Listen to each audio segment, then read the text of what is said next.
IT में next unit है induction and electric heating. इसमें हम हीटिंग के बारे में पढ़ेंगे। हीटिंग वैसे हम जनरेट कर सकते हैं विद फायर हम हीटिंग जनरेट करेंगे तो हम कुकिंग, मेल्टिंग या फिर प्रोडक्शन के लिए यूज़ कर सकते हैं। सिमिलर आज के टाइम की अगर हम बात करते हैं, टेक्नोलॉजी इतनी इम्प्रूव हो गई है कि हम विदाउट फायर भी हीट को जनरेट कर सकते हैं।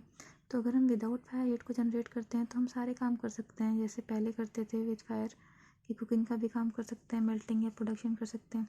हमारी जो बहुत बड़ी बड़ी इंडस्ट्रीज़ होती हैं जहाँ पर हमें ऑयल इंडस्ट्रीज़ हो गया या फिर गैस इंडस्ट्रीज़ है, पेपर इंडस्ट्री हो गया, ग्लास इंडस्ट्री है, केमिकल इंडस्ट्रीज़ है, इन सब में अगर हीटिंग की ज़रूरत है तो हम वहाँ पर विद फायर मतलब फायर का यूज़ करके हीटिंग नहीं करेंगे, क्योंकि इंडस्ट्रीज़ हैं, इंडस्ट्रीज़ में अगर हम फायर का यूज़ करके सारे काम करने लग जाएंगे तो वो बहुत ही प्रॉब्लम क्रिएट करेगा। तो अगर विदाउट फायर हम हीट को जनरेट कर पा रहे हैं तो ये बहुत बढ़िया बात होगी। ये जो विदाउट फायर हम हीटिंग जनरेट करते हैं इंडस्ट्री में, तो इसको हम इस पूरी की पूरी प्रोसेस को बोलते हैं industrial process heating. Industrial process heating में केवल हम हीटर का यूज़ करते हैं या फिर कोई अदर टाइप का हीटिंग प्रोसेसिंग इक्विपमेंट यूज़ करते हैं जो हमें हीटिंग में हीट क्रिएट करने में हेल्प करता है। तो इस पूरी प्रोसेस को अगर हम ये जो भी इलेक्ट्रिक इक्विपमेंट यूज़ कर रहे हैं जैसे ओवन हो गया, ड्रायर्स हो गया, बर्नर्स हो गया, ये सारे हमें हीटिंग ही प्रोवाइड कराते हैं। तो इन सभी इंडस्ट्री में जो भी हीटिंग के लिए प्रोसेस यूज़ की जा रही है वो हम इलेक्ट्रिक हीटिंग यूज़ कर रहे हैं कि इलेक्ट्रिक कंपोनेंट का यूज़ किया गया होगा, तब जा करके ये पॉसिबल हो पाया है कि विदाउट फायर हम हीट को जनरेट कर पा रहे हैं। तो जो भी इलेक्ट्रिक कंपोनेंट्स यूज़ हुए हैं या फिर इलेक्ट्रिक डिवाइसेस यूज़ हुए हैं, उन इलेक्ट्रिक डिवाइसेस की हेल्प से ही ये जो मशीन है हीट जनरेट करने का काम है बिना फायर के, वो इन छोटी छोटी मशीन्स की वजह से पॉसिबल हो पाया है।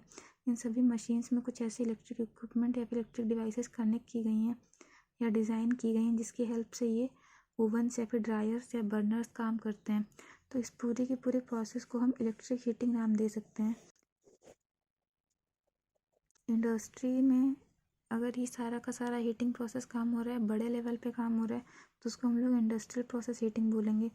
और जिस कंपोनेंट का यूज़ करके हम बना रहे हैं इन हीटिंग एलिमेंट्स को या फिर हीटिंग डिवाइसेस को, तो इलेक्ट्रिक कंपोनेंट का यूज़ करके बना रहे हैं या फिर इलेक्ट्रिक इक्विपमेंट का यूज़ करके बना रहे हैं, तो हम इस पूरी की पूरी हीटिंग प्रोसेस को इलेक्ट्रिक हीटिंग प्रोसेस कह सकते हैं। अब अगर हम हीटिंग सिस्टम को डिज़ाइन करना चाहते हैं तो हमें 3 बातों का खास ख्याल रखना पड़ेगा। पहला है कि असेसमेंट ऑफ टेम्परेचर रिक्वायर्ड, जितना टेम्परेचर हमें रिक्वायर्ड है उसका हमें असेसमेंट करना पड़ेगा, मतलब हमें उसको कैलकुलेट करना पड़ेगा, उसका मूल्यांकन करना पड़ेगा कि कितना टेम्परेचर हमें रिक्वायर्ड है। नेक्स्ट पॉइंट है अमाउंट ऑफ हीट रिक्वायर्ड, कि कितने अमाउंट की हीट आपको रिक्वायर्ड है, उसके अकॉर्डिंग ही आप हीट जनरेट करोगे। नेक्स्ट है feasible modes of transferring heat energy, तो ये क्या है कि जितना टेम्परेचर रिक्वायर्ड था उसको आपने कैलकुलेट किया। फिर नेक्स्ट था कि आपका अमाउंट, कितने अमाउंट का हीट रिक्वायरमेंट है आपको, वो आपने देखा।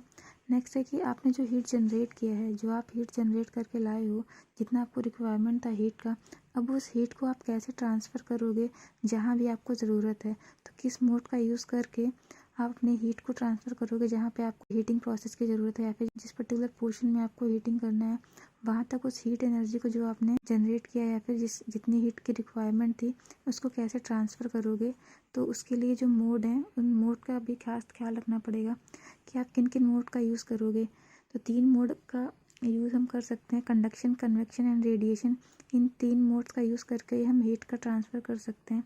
कंडक्शन मोड जो होता है, इस मोड में जो भी ट्रांसफ़र होता है वो जो भी सॉलिड है अगर हमारा, तो सॉलिड में जितने भी एटम्स हैं तो उसमें जो वाइब्रेशन होगा, एक बार अगर हमने सॉलिड में कहीं भी थोड़ा सा भी वाइब्रेशन हुआ तो उन सॉलिड, क्योंकि सॉलिड पार्टिकल्स क्या होते हैं, बहुत ही पास पास होते हैं, तो अगर एक भी सॉलिड पार्टिकल में आपका वाइब्रेशन हुआ तो उस वाइब्रेशन की वजह से सारे के सारे पार्टिकल्स में वाइब्रेशन होगा, उसकी वजह से आपस में एक दूसरे के प्रति वाइब्रेशन करने से इनमें हीट का ट्रांसफ़र हो जाएगा। नेक्स्ट मोड है हमारा convection mode. Convection mode gas और लिक्विड में होता है। कन्वेक्शन में जो हीट ट्रांसफ़र होता है वो मास फ्लो की वजह से होता है, लिक्विड और गैस में होता है, ज़्यादा डोमिनेंट लिक्विड और गैस में होता है। नेक्स्ट मेथड है आपका रेडिएशन। रेडिएशन में जो आपका हीट ट्रांसफ़र होता है वो इलेक्ट्रोमैग्नेटिक वेव्स में जो फोटॉन्स होते हैं उसकी हेल्प से होता है। ये जो आपका रेडिएशन होता है ये वहाँ पर होता है जहाँ पर आपका वैक्यूम होता है, मतलब वैक्यूम होगा तो वहाँ पर आपका ये रेडिएशन पॉसिबल होगा। मतलब आप कह सकते हो कि स्पेस में जो आपका हीट ट्रांसफ़र होता है स्पेस में वो रेडिएशन की हेल्प से होता है। नेक्स्ट अगर इंडस्ट्रियल हीटिंग प्रोसेस को क्लासीफाई किया जाए तो टेम्परेचर के बेसिस पर हम इसे 3 टाइप्स में क्लासीफाई कर सकते हैं: low temperature process, medium temperature process and high temperature process. हाँ जी, जो टेम्परेचर प्रोसेस हमने क्लासीफाई किया गया है ये पर्टिकुलर टेम्परेचर वैल्यूज़ पर क्लासीफाई किया गया है। लो टेम्परेचर प्रोसेस की बात करते हैं तो इसमें इसकी जो रेंज होती है वो 400 डिग्री सेल्सियस या फिर 752 फ़ारेनहाइट होता है। इसका यूज़ हम सोल्डरिंग, ड्राइंग, बेकिंग, मोल्डिंग इन सब में कर सकते हैं।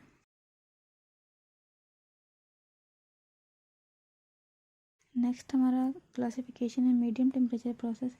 मीडियम टेम्परेचर प्रोसेस की जो रेंज होती है वो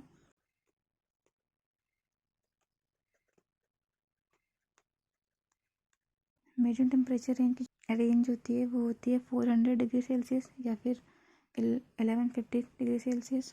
फ़ारेनहाइट में बात करते हैं तो 752 and 2102 Fahrenheit. Medium temperature process जो है वो मेल्टिंग, कास्टिंग एंड रीशेपिंग में यूज़ किया जाता है। नेक्स्ट है हाई टेम्परेचर प्रोसेस। इसकी जो रेंज होती है 1150 डिग्री सेल्सियस और we can say that 2102 Fahrenheit की रेंज होती है इसकी। इसका use brazing, cutting and steel making में किया जा सकता है।